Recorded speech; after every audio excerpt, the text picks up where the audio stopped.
Assalamualaikum warahmatullahi wabarakatuh.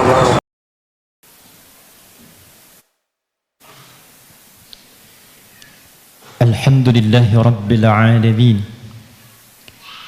Alhamdulillahilladzi farada al-jumu'ata lil mu'minin linakuna minal muhtadin adh-dhakirin. Wassalatu wassalamu ala nabiyyina wa sayyidina Muhammadin alladzi ursila rahmatan lil alamin wa ala alihi wa sahbihi wa dhurriyyatihi wa ummatihi ila yaumiddin. Amma ba'd, faya ibadallah, ahbaballahi wa ahbaba rasulih sallallahu alaihi wasallam, usi nafsi wa iyyakum bitaqwallahi faqad fazal muttaqun. فلا تموتن إلا وأنتم مسلمون. فقال تعالى: يا أيها الذين آمنوا اتقوا الله حق تقاته ولا تموتن إلا وأنتم مسلمون. Hadirin jemaah Jumat rahimani wa rahimakumullah. Alhamdulillah, kita mengawali pertemuan Jumat ini dengan bersyukur pada Allah Subhanahu wa ta'ala. Kita masih diberikan kesempatan untuk berkehidupan, dan di antara sekian orang yang hidup, kita masih diberikan kesempatan untuk beriman. Dan di antara sekian banyak orang yang mengaku beriman kepada Allah Subhanahu wa ta'ala sampai detik ini, kita yang diberikan kesempatan untuk membuktikan keimanan kita kepada Allah dengan menunaikan ibadah salat Jumat berjamaah.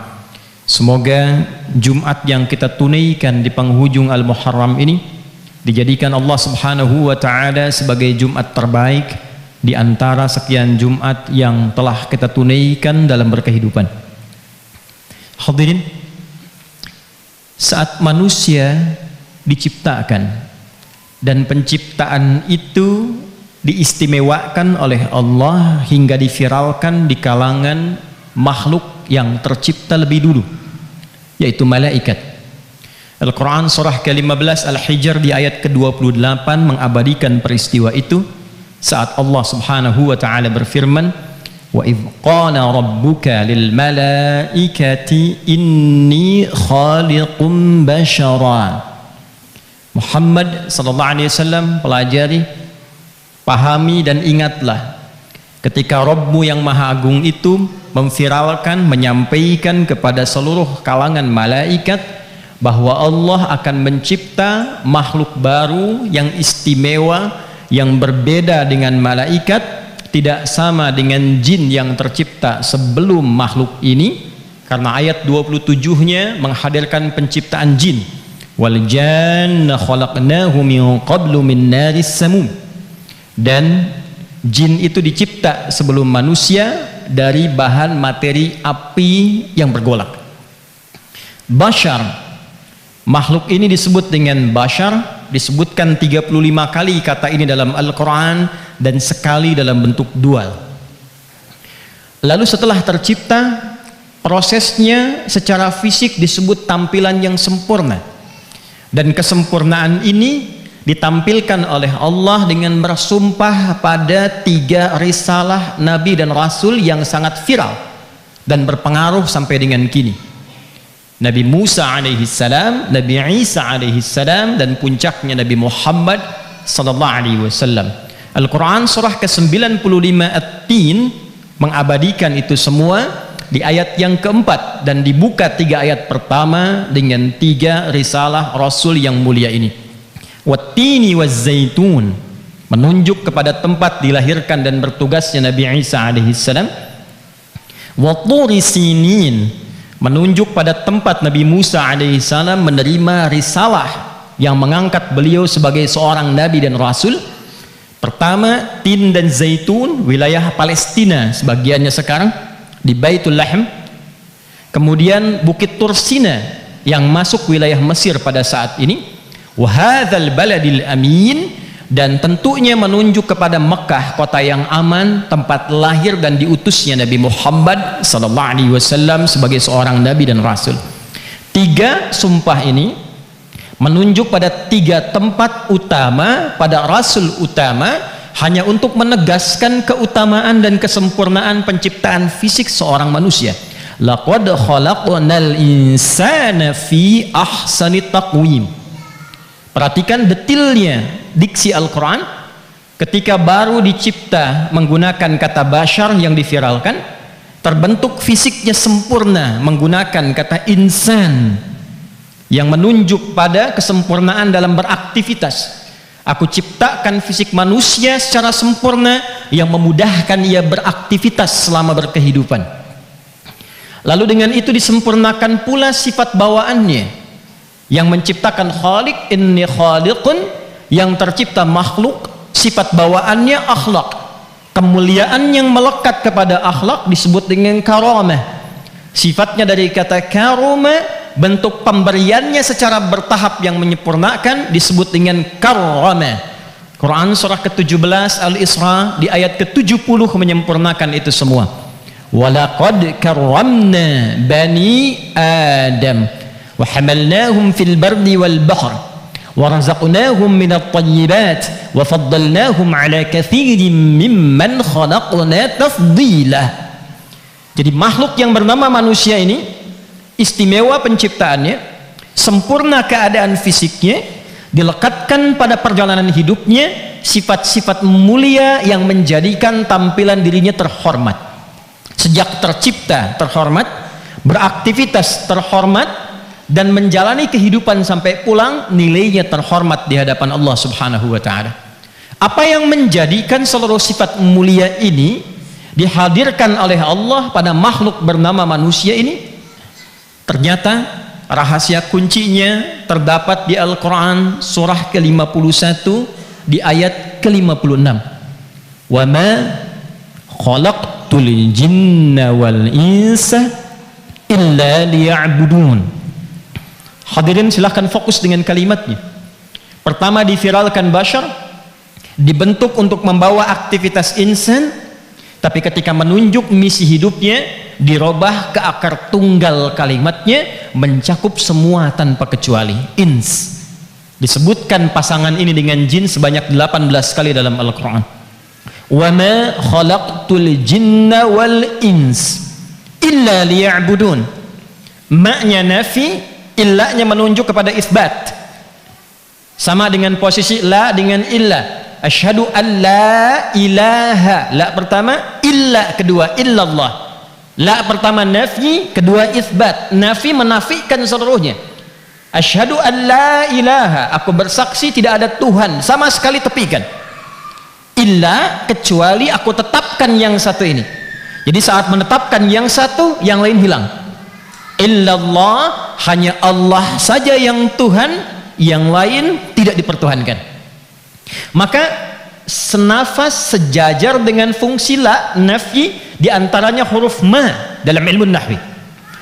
Wa ma khalaqtul jinna wal ins, dan aku tidak ciptakan jin dan manusia itu, kata Allah. Jadi dinafikan, ditepikan, dihilangkan sifat penciptaan jin dan manusia. Simpan jin, kita hadirkan manusianya. Jadi secara singkat Allah menganggap manusia tidak tercipta. Allah menempatkan manusia tidak ada. Illa liya'buduni, kecuali manusia yang tercipta itu hadir berkehidupan di tempat yang kita sebut bumi ini, tujuan pokoknya untuk beribadah kepada Allah Subhanahu wa ta'ala. Sekali lagi, tujuan pokoknya untuk beribadah kepada Allah Subhanahu wa ta'ala.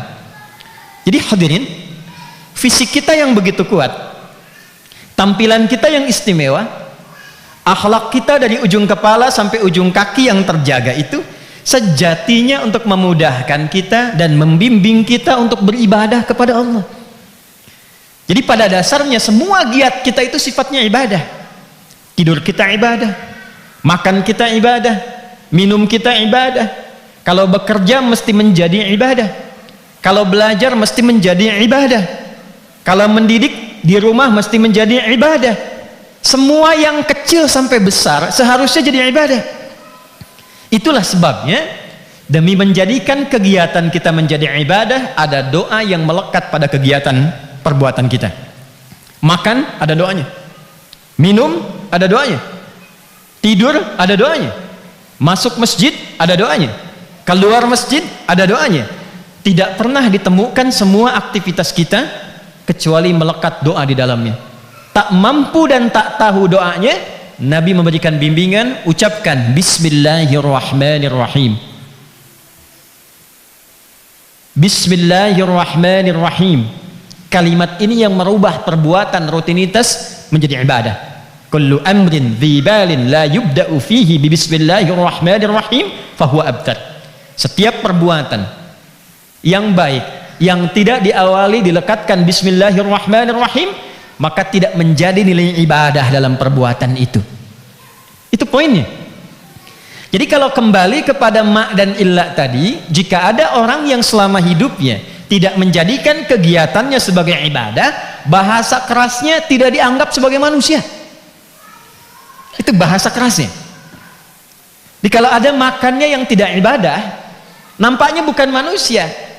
Karena hewan pun makan juga. Tumbuhan makan juga. Apa yang membedakan penciptaan manusia dengan selainnya? Maka kata Allah, illa liya'budun. Bagaimana cara makanan itu menjadi ibadah? Pakaian itu menjadi ibadah. Perbuatan itu menjadi ibadah. Ini poin dasarnya. Untuk itulah hadirin, semua giat kehidupan kita dijaga oleh Allah, diberikan benteng supaya semua terarahkan demi kepentingan ibadah kita kepada Allah Subhanahu wa taala. Di antara benteng itu, maka muncullah hukum yang sifatnya larangan. Ada perintah, ada larangan. Perintah kerjakan, larangan tinggalkan. Yang perintah disebut dengan amr ma'ruf, yang dilarang disebut dengan nahi, perbuatannya mungkar, diingkari oleh agama karena bisa merusak sifat ibadah. Jadi kalau ada orang berbuat yang dilarang ini, dikerjakan itu, maka kegiatan ibadah yang seharusnya menjadi tujuan bisa terganggu. Itu otomatis. Mulut diciptakan untuk ibadah. Ibadah mulut berkata yang baik, jujur, tidak boleh berdusta, berkata yang mulia. Karena itu muncul larangan jangan mencela, la yaskhar qaum min qaum. Jangan berghibah, la yaghtab ba'dukum ba'dha. Jangan menipu, jangan berdusta, wailul lil mukadzibin. Ketika lisan seseorang digunakan untuk mencela, maka sulit ia akan berkata yang baik-baik. Anda silahkan buktikan. Jika kosakata manusia itu seringkali hadir pada dirinya yang kotor, maka akan sulit berkata yang baik. Seorang menjadi, taruhlah yang disifati manusia bergaul di tempat yang kotor, kata-katanya kotor, akan sungkan berkata yang baik. Demikian pula dari ujung kepala sampai kaki digunakan pada yang haram, maka pada yang halal itu akan sulit dilakukan. Seorang suami membawa yang halal, yang haram akan anti. Nonton yang halal, melihat yang haram akan anti.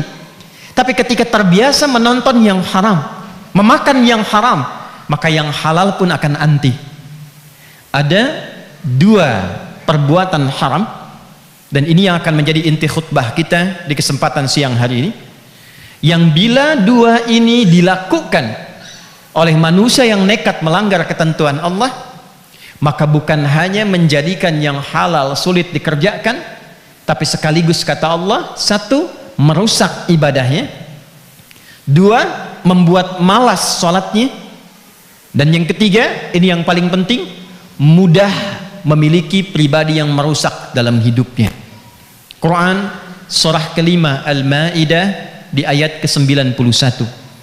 Innama yuridu syaitanu an yuqi'a bainakumul adawata wal baghdha'a fil khamri wal maisir wa yasuddakum an dzikrillahi wa anis shalah fahal antum muntahun.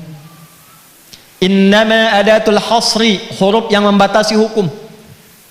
Innama yuridu syaitanu, setan itu tugasnya terbatas. Yang paling inti berikut ini kata Allah. Jadi hati-hati. Kalau ada yang mengerjakan terbawa pada perbuatan ini artinya sedang tergoda oleh tugas pokok setan. 2. Innama yuridu syaitanu, adapun tugas setan yang paling disenangi oleh setan itu, yang paling andalan, paling inti. 1. Ayyuqi'a bainakumul adawah, menciptakan peluang permusuhan di antara kalian. Jadi kalau ada orang bermusuhan dengan sebab apapun, itu setan paling senang. Karena kalau sudah bermusuhan, itu pasti yang muncul iri hati. Kalau sudah bermusuhan, yang lahir dendam. Kalau sudah muncul iri dan dendam, maka semua unsur kejahatan yang lain otomatis ikut. Orang iri hati tidurnya tidak akan nyaman. Itulah sebabnya kenapa kita baca Al-Falaq sebelum tidur selain An-Nas, salah satunya supaya berlindung kepada Allah dari sifat orang yang iri hati. Karena orang iri itu mau tidur pun masih terbawa, dalam tidur pun mengigaunya masih membenci. Wa min syarri hasidin idza hasad. Maka unsur-unsur yang menjadikan seseorang bermusuhan itu yang paling disenangi oleh setan. Wal baghdha, dan amarah. Suami istri marahan, setan paling senang. Orang tua dengan anak timbul permusuhan, marahan, setan paling senang. Di masyarakat terjadinya kriminalitas, pembunuhan, perampokan, pembegalan, di antara faktor utamanya tidak lepas dari permusuhan dan amarah. Apa yang menyebabkan itu semua? Ternyata di zaman jahiliyah ada perbuatan yang mengantarkan kepada permusuhan dan amarah. Perbuatan itulah 1. Khamr, yang sekarang diterjemahkan dengan miras santika, minuman keras dan narkotika. Hati-hati dengan miras, hati-hati dengan narkotika, dengan jenis apapun. Jangan sampai terjebak di dalamnya, karena kalau sudah masuk, kalau bukan amarah, pasti permusuhan atau turunan dari 2 sifat ini. Ingin terpenuhi obatnya, mencuri. Ingin terpenuhi kebutuhan untuk mabuk, bisa merampok, bisa membegal, dan puncaknya membunuh, turunannya berzina dan dosa-dosa yang lainnya. Wal maisir, ini yang sedang kita alami saat ini, judi, baik yang offline ataupun yang online. Hati-hati dengan game online, hati-hati dengan judi online dengan segala bentuknya. Karena kalau sudah terjebak ke dalamnya, itu yang paling disenangi oleh setan. Racunnya datang, walaupun kelihatannya kecil 5.000, tambah lagi, tak sadar mulai mencuri. Tak sadar uang belanja habis, muncul permusuhan antara suami dengan istri. Muncul permusuhan antara tetangga dengan yang lainnya. Silahkan dicek, bila judi sudah merebak di lingkungan masyarakat sampai ke tingkat yang kecil, itu tanda awal kriminalitas akan mulai memuncak. Bila miras dan narkotika sudah tidak bisa ditangani, ini tanda awal dan tinggal tunggu kriminalitas akan berkembang pesat. Untuk itulah hadirin, dalam Jumat ini mari kita akhiri khutbah yang singkat ini dengan yang pertama mengingatkan diri kita agar senantiasa mendekatkan diri kepada Allah Subhanahu wa taala, menjaga bekal hidup dengan meningkatkan ibadah, dan ingat yang kedua, jaga diri kita dari provokasi setan, khususnya dosa-dosa yang tanpa kita sadari dan hadir di sekitaran kita, walaupun sulit dikendalikan, tapi dengan iman kita coba hadirkan kemampuan maksimal sehingga terhindar dari apa yang dibenci oleh Allah Subhanahu wa taala. Baik itu miras dan narkotika ataupun judi yang berkembang saat ini, hati-hati dengan itu semua. Wa yasuddakum an dzikrillahi wa anis shalah. Lama-lama kebanyakan judi, malas salat. Lama-lama musuhan, lama-lama mencuri, malas ibadah. Kalau sudah hilang maksiat, maka hilanglah kesadaran akan fungsi awal ia diciptakan, yaitu untuk ibadah kepada Allah Subhanahu wa taala. Semoga kita dilindungi oleh Allah Subhanahu wa taala, semoga keluarga kita dijaga oleh Allah Subhanahu wa taala, dan semoga bangsa kita, negara kita dijaga oleh Allah Subhanahu wa taala sehingga terlahir kemakmuran, kedamaian dan ketentraman yang kita harapkan.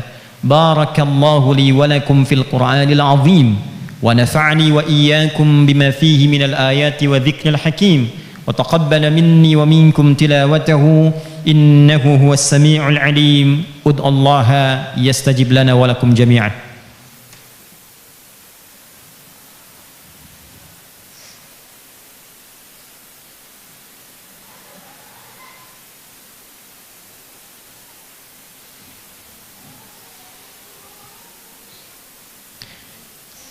الحمد لله والصلاة والسلام على رسول الله وعلى آله وصحبه ومن والاه ولا حول ولا قوة إلا بالله. أما بعد فيا عباد الله أوصي نفسي وإياكم بتقوى الله فقد فاز المتقون فلا تموتن إلا وأنتم مسلمون. فقال تعالى يا أيها الذين آمنوا اتقوا الله حق تقاته ولا تموتن إلا وأنتم مسلمون. عباد الله قد ذكرنا ربنا تعالى بأن نصلي على النبي المصطفى نبينا محمد صلى الله عليه وسلم فبدأ بنفسه وأمر بملائكة قدسه فقال تعالى إن الله وملائكته يصلون على النبي يا أيها الذين آمنوا صلوا عليه وسلموا تسليما. اللهم صل وسلم وبارك على هذا النبي الكريم رسولك المصطفى الأمين نبينا محمد وعلى آله وصحبه أجمعين. ربنا لا تدع لنا في مقامنا هذا وفي كل مقام ذنبا إلا غفرته ولا هما إلا فرجته ولا دينا إلا قضيته ولا مريضا إلا شفيته ولا حاجة من حوائج الدنيا والآخرة فيها لك رضا وفيها لنا الصلاح إلا قضيتها يا أرحم الراحمين. اللهم احفظنا واحفظ حياتنا واحفظ عائلتنا واحفظ جوارنا واحفظ بلادنا. اللهم واحفظ دولتنا من كل المعاصي مما لا تحبها ولا ترضاها يا أرحم الراحمين. اللهم اجعلنا من المسلمين المتقين واجعلنا من أهل القرآن واجعل القرآن صاحبا لنا في الدنيا وشفيعا لنا في الآخرة يا أرحم الراحمين. اللهم بارك إخواننا في فلسطين واجعل أحياءهم مجاهدين في سبيلك وموتاهم شهداء واجعل أمواتهم شهداء يا أرحم الراحمين. اللهم حرر المسجد الأقصى وارزقنا الفرصة لنصلي في الأقصى قبل مماتنا يا أرحم الراحمين. ربنا آتنا في الدنيا حسنة وفي الآخرة حسنة وقنا عذاب النار. وصلى الله على سيدنا محمد وعلى آله وصحبه أجمعين وآخر دعوانا سبحانك اللهم ربنا وبحمدك نشهد أن لا إله إلا أنت نستغفرك ونتوب إليك والحمد لله رب العالمين. عباد الله إن الله يأمر بالعدل والإحسان وإيتاء ذي القربى وينهى عن الفحشاء والمنكر والبغي يعظكم لعلكم تذكرون ولذكر الله أكبر والله يعلم ما تصنعون. أقيموا الصلاة.